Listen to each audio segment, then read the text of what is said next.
Natatawa lang kami dito, pero just imagine kung ikaw ang nandun sa ganung sitwasyon, di ba? Na naisipin mo, wala nang pag-asa kasi kiki ang di ba? So pag sabi ko nga sa inyo, lahat ng nakilala ko sa Pilipinas, pag sinabing may tama yung kiki, para mo na rin sinabing may taning na rin yan eh. Lalo na pag kung mag-ano, nandun ka na sa process. So, parang naghihintay ka lang, parang ano na lang yan eh. Prolonging your life na lang, parang gano'n. Pero Sabi ko dati, Mhm. yung sa Pilipinas ako, bakit tinako? Ayun.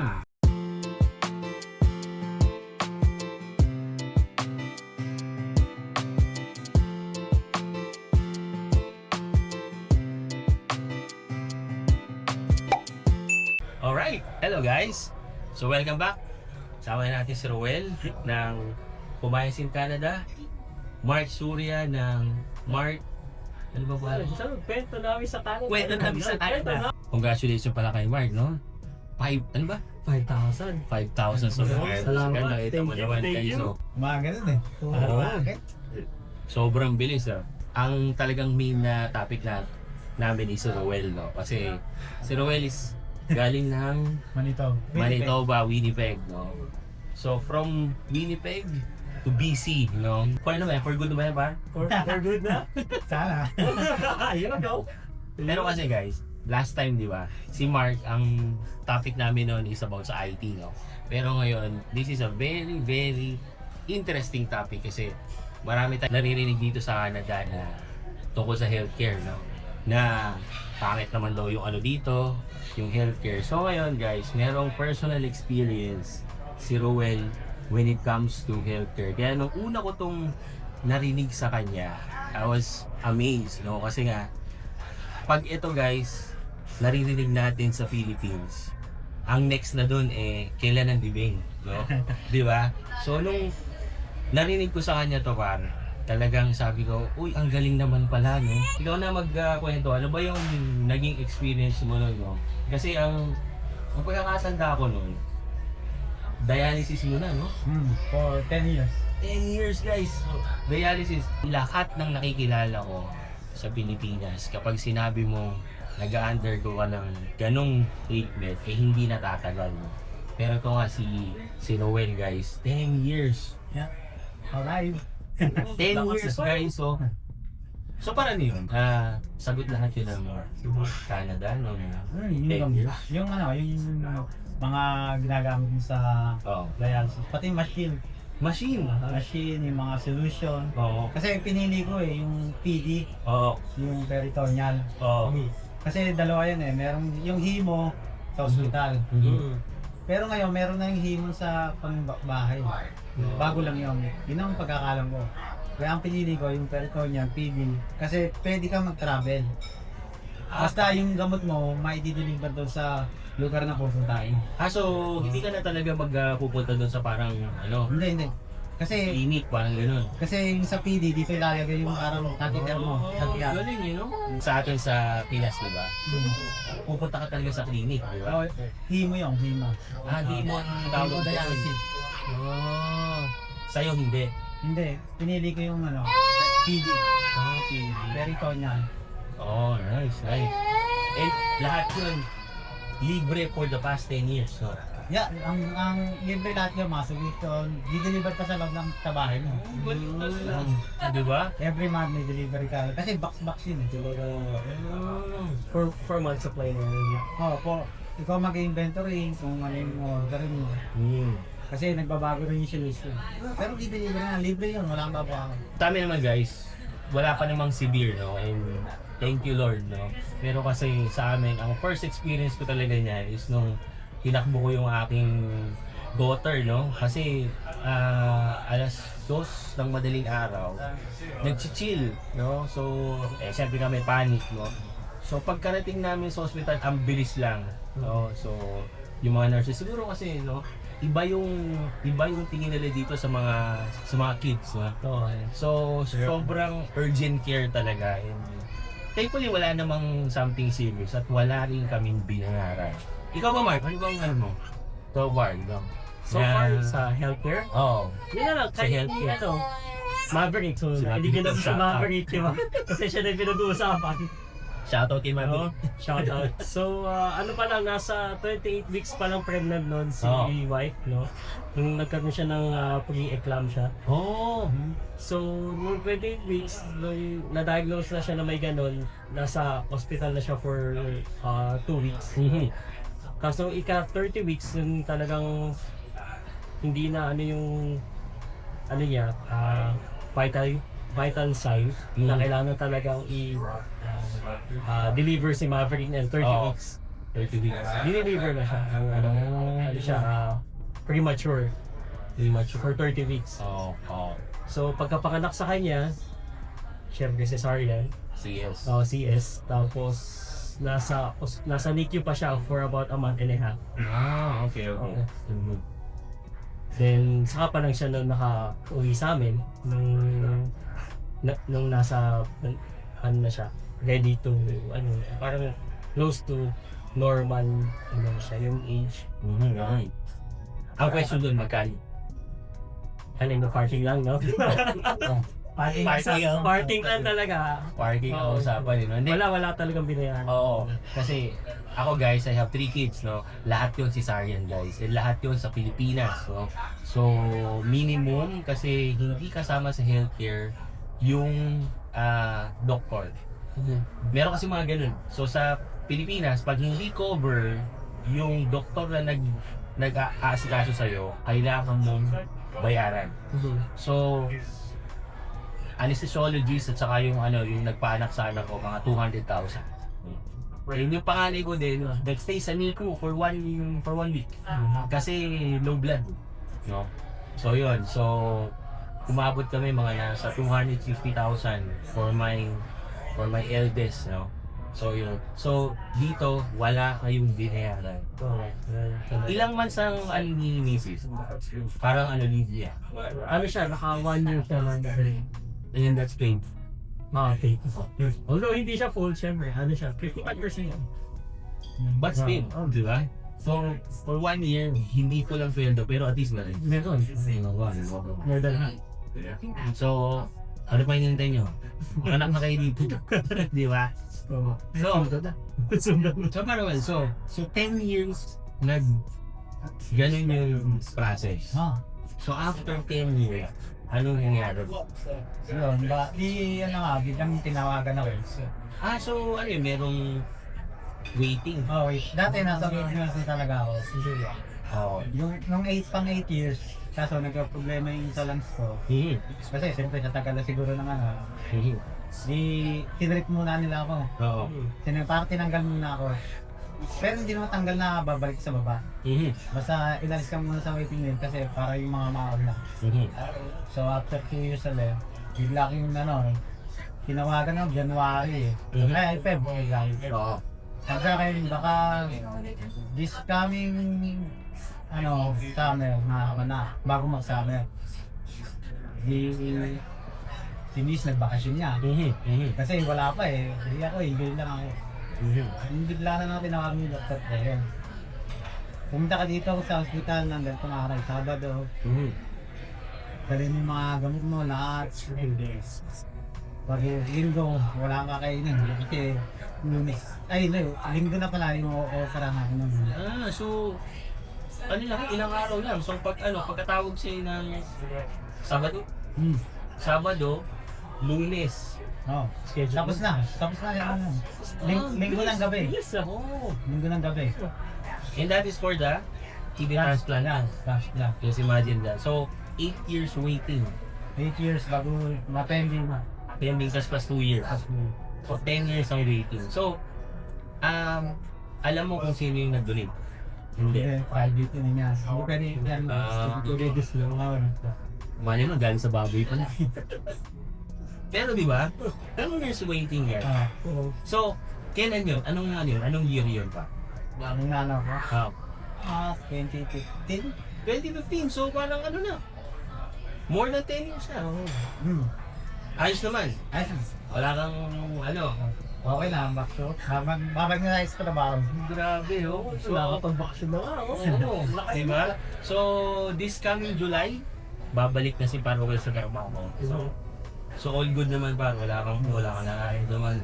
Walang bawal gawin so far. Magbuhat ka lang. Kasi bago pa lang ilang 3 months pa. Ano ba yun? Parehong kidney? Hindi. Parang kidney yung tinamaan. Pero isa lang yung cancer. Isa lang? Hindi tatanggalin yun. Ay, Nadagdagan lang. Dito sa may ano. Dito. tatlo na kidney mo. Tatlo. Hindi, yung dalawang dati. Maano na yun para tayo mamamay. Oo. Grabe, no? At magkano ba ito parking? Wala malaki. Yung mahal ko. Di ba guys? Yan yung kapag natatawa lang kami dito. Pero just imagine kung ikaw ang nandun sa ganung sitwasyon, di ba? Na naisipin mo, wala nang pag-asa kasi kidney ang di ba? So pag sabi ko nga sa inyo, lahat ng nakilala ko sa Pilipinas, pag sinabing may tama yung kidney, para mo na rin sinabing may taning na rin yan eh. Lalo na pag kung mag-ano, nandun ka na sa process. So, parang naghihintay ka na, parang ano na lang yan eh. Prolonging your life na lang, parang yun. Pero Sabi ko dati, Mhm. yung sa Pilipinas ako, bakit tinako? Ayun, di ba? Marami kaming kakilala dito na ganyan yun. So meron din kaming friend dito na sabi nga nyo, kung tinamaan ako ng COVID sa Pilipinas, baka dense na rin dahil siya. No? Pero dito kasi, marami tayong naririnig, no? Habaan ng pila. Well, si Rowell nga, di ba? Took him 10 years para din sa kidney niya. Pero that was 2015. It's 10 years na. So far naman, he's good, di ba? Ikaw pa lang ang kilala ko par na nagpa-trans ng kidney na buhay, di ba? No? Well, that's good. So par, anong masasabi mo sa healthcare? No? Kasi guys, so, yan yung nasa mga hot topic ngayon. Pag sinabing pupunta dito sa Canada, lagi nating sinasabi, libre dito ang healthcare, di ba? Libre. Then meron din mga nagko-comment na lalo na sobrang tagal na lang ito na sabi, libre nga. Ang haba naman ng pila, ang tagal naman, hindi naman maayos yung service. Anong masasabi? Hindi, kasi yung sabi nilang mahabang pila, kasi matagal mag-roll. Kasi baka hindi naman yung urgent yung hindi life-threatening yung pinunta nila doon. Talagang matagal yun. Kasi inuuna nila yung ano eh. Yung kailangan ka. Oo, kasi dito sa amin, kung nito ba, yung meron urgent, saka yung iba-iba eh. Baka mali naman yung pinunta mo, doon ako nagpunta. Baka naman sa ano ka punta? Sa veterinary. Hindi ba? Baka ibang issue pala yun. Ibang issue pala. Kung napila ka doon, bago hirap na hirap ka namin, ngayon sabi mo, hindi na ako makahinga. Uunahin ka talaga nila. Ayun.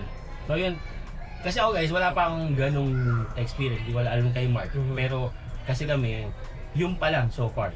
Yung sobrang urgent na yun for me. Pero si Parwell, wala talagang kidney na, di ba? So, pero yung 10 years na yun, nagamutan na yun. Just imagine kung ikaw ay nasa Pilipinas. That's gonna be your own money, no? Pero, Parwell, di ba? Sagot. Hindi-deliver pa sa bahay eh. Hinideliver pa sa bahay nila. Libre din. Libre din, walang bayad guys. So dyan kasi guys, so, nakikita mo talaga kung saan pupunta yung tax natin. Kasi ano naman talaga yan, hindi naman talaga libre yan. There's no such thing as libre. No? It's a subsidized ng mga nakatira dito sa akin. At least nakikita lang yun, diba? Ikaw Mark, pero ko bang na-experience so far? Yun nga, compare naman dun sa sinasabi nga na meron kayo research na pumupunta. Meron nga din kasi may time nga din na parang nahirapan din ako nila na hindi alam kung ano yung cost. Nung pagdating ko sa emergency, talagang may priority ko ito. Meron talaga. Unahin ka, hindi ka pag-aantayin mo. Depende na lang yung case, kung ano yung case mo nung pagpasok mo. So since sa akin dibdib na hindi makahinga, ano talaga, hindi naman ako maganda yung Pag yung mga talaga sa yung paghinga, mabilis sa amin kanina. Nice, no? Sa akin naman, i-share ko lang din, is yung extended insurance. No? Yung extended insurance, nakukuha sa company. Diba? So far dito, meron na kaming maintenance ni Mrs. Lahat yung sagot eh. Ako sa high blood, si Mrs. Cholesterol, diabetes, high blood, all those maintenance, sagot yun at extended insurance. So ikaw ngayon pa, so after yung treatment, meron ka bang maintenance? Marami. O, kita nyo marami. So far ilan? Ilan ba yung gamot? Sa umaga, tatika ko ng ito. Ito? Bago meron akong gamot na halos 600 lang. Oh my God. Baba month. Bago yung isa, nasa almost 600 lang. So yun, sagot mo na yun. Oh, na-extended insurance. Extended insurance naman. Yun dun lang guys ah. Dito sa Canada, merong insurance na galing from the government. Mostly kapag yan yung sa hospital room. Yung extended insurance naman guys is pag meron kayong trabaho dito, binibigay naman yan ng company. And that, ano yan, depende yan dun sa ganda ng company. So, Sa cover. Sa akin ano 80%. 80%. Malaking bagay. Oh, malaking bagay din. Oh, bago eh. 600 plus 500 na gamot. So, nasa 1 to 1.5 per month. So, imagine that. And that's what? Nasa 60,000 pesos A month yun, eh. a month. Di ba? So, sabihin na natin sa Pilipinas, kung ikaw is makakapag-transplant ka na milyon ng bayan, after nun, meron pa palang maintenance. 60 to 80,000 to 100,000 per month. Dito sa kanila, parking lang babayaran. Di ba? So yun guys, di ba? Yun, iba-iba dito guys yung experience when it comes to healthcare. Pero ito nga, we are sharing with you personal experiences namin. So, hindi namin alam dun sa iba. So, kung kayo na mag-experience on your own, comment down below dito sa ating video. Tsaka dagdag ko lang. Kasi sa akin nga yung extended insurance. Kasi yung ibang gamot, hindi cover. Oo, oo. Pero sa Manitoba, meron pa na kayo. Oo. So kung Naririnig ko nga eh. kung hindi mababayaran ng ng extended insurance, yung parang nakailan sabi ko kayo. Galing, no? So, pwede i-carry over. Pero kung ilang percent na yun, kung ito lang dinayaran ng Oo. sa the rest, kaya din parang ako. Kasi may every year nagbabago yung coverage mo sa public. Depende sa income mo. Sa akin last year, 7,000 na. Pero ngayon, 6,000 kasi Malaki na yun. hindi ako parang yung income ko bumaba na konti. Ang galing, no? Yun nga yung yun yung napapansin ko dito, pwedeng i-carry over. Kasi pag yung, halimbawa sa dental, no? Halimbawa yung kay misis ko, 80% lang. So yung 20% pala, pwedeng i-carry over sa akin. Oh, yeah. Oo. Sa extended insurance. Oo. Kasi sa atin sa Pilipinas, hindi pwede yun. Hindi nga. Yung, Precise although, lang, no? cover yung anak mo, yung mga gano'n, pero hindi mo pwedeng i-combine with your wife, parang diba? So kung ano yung sa'yo lang yun, diba? Pero dito sa Canada guys, pwede mong i-carry over with your family. Diba? E meron ka pang gustong idagdag, par? Pero guys, that's amazing, diba? Hindi birong sakit yun guys. Kidney transplant na pinag-uusapan natin, plus dialysis pa. So, after ng parang hindi ka na Wala. parang nga si parang yan, no? Parang blooming pa nga eh, no? Kaya madali yung travel. Dati kasi ang hirap eh. No. Pero dati, pinakamalayo ko na naka-Mexico pa ako na yung diniliver pa yung gamot daw sa Mexico. Uy, wow. Oh, grabe, no? Dala ko lang yung machine. Kasi yung machine parang malaking luggage lang. Mga ganyan lang, huwag yung masyadong malaki. Hindi, yung luggage naman, parang travel. Portable. Pagod. Ano ganun, ano? O kasi ako guys, kapag sinabi talaga natin dialysis, di ba? Talagang pupunta ka ng clinic eh. So meron palang mga ganun, high-tech Bago na putak sa center, no? Kaya yun ang pinili ko para makapag-travel ka pa. Makakapili ka pa kung anong klaseng treatment eh. Sa ating nasa Pilipinas, wala ka ng choice. Tapos, tapos yung yung machine, makakapamili ka kung anong kulay. Hindi na ako Samsung brand may wifi. Diba? So yun guys, so sinishare lang namin sa inyo kung ano yung experiences namin with the healthcare here in Canada. Anyway pa, so meron ka bang gustong i-add, Mark? Noel, kasi Wala na. it's just amazing, no? Baka may tanong ko, siyempre. Narinig ko na kasi ito no, nung nung una ko tong narinig kay Ruel na nag-undergo siya ng treatment plus na transplant pa, parang sa akin, wow, you know, parang sobrang amazing lang. Kasi nga, paulit-ulit na nga ako na siya pa lang yung nakikilala ko na ganyan. You know? Kasi nga lahat ng kakilala ko, first hand pa, nasa langit na nga eh. Diba? No? So, nakaka-amaze lang. So, it gives us something like yung assurance. No? Hindi, syempre, yan yung Ayaw mo nangyari sa'yo. ayaw namin talaga yon. Pero at least na meron kang nakikita, living proof na merong ganong klaseng assistance dito sa Canada. Nakakatuwa. Hindi lang para sa amin, and of course, sa buong family namin, knowing na merong ganyang services dito sa amin. Okay. That's yours? Na? So guys, follow kayo kay Mark to. Mark Surya na kwento ng Canada, Umayas ng Canada, and yours truly, Alex. Narinig mo. Thanks sa inyo. Tingnan na ako ng kopya guys. Alright? So thank you for watching and see you on my next video. Peace guys.